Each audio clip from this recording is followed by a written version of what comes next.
Once a child has begun to successfully category sort and identify these relationships between different objects, what we're now going to do is have the child quick fire identify whether objects are related to each other or they're not related to each other.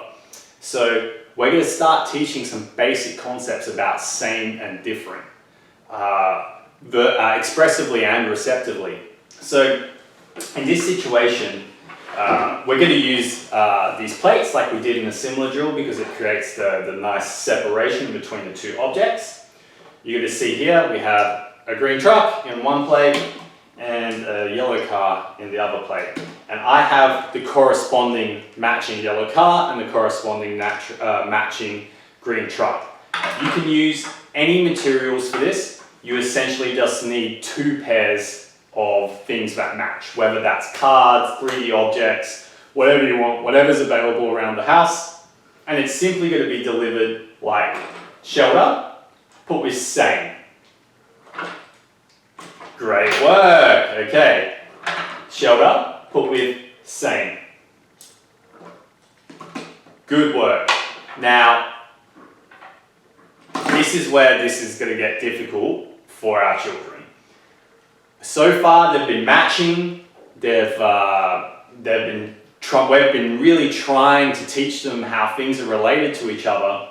We're now going to hand over an object and give them an instruction that they've not really have been exposed to before. So, shelter, put with different.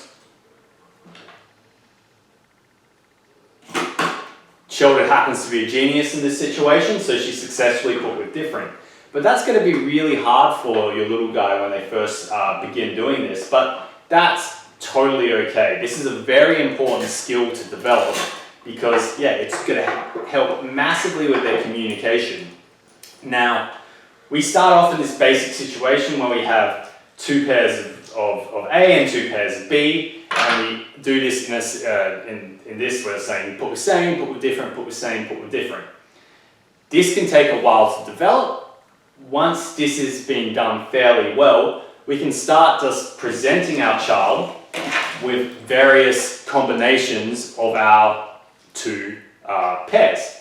So in this situation, I can say to shoulder, I can present her these two yellow cars, and I can say to shoulder, are they same or different?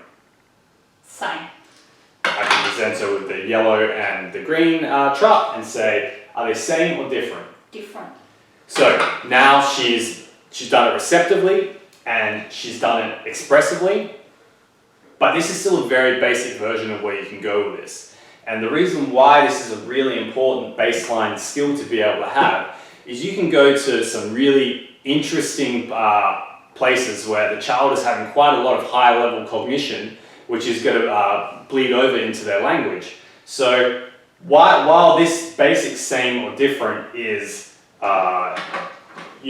where we need to start, eventually we can make it purely verbal and we can really talk through these situations. So I could say, how are a tiger and a monkey the same? They've got a tail. They've both got a tail, which is great. Now, you see there, she has to try to find a relation in between those two different animals.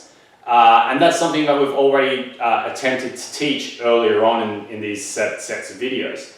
Then, how are a tiger and a monkey different? A tiger's got stripes. Beautiful. So you can do this. In a really large amount of different ways, and you can do it in whatever way the child finds fun, whatever way the child finds interesting. But really trying to develop this concept of being able to identify same and different, and then once they can do that really well, why something is the same or different is going to have a lot of benefit for your child.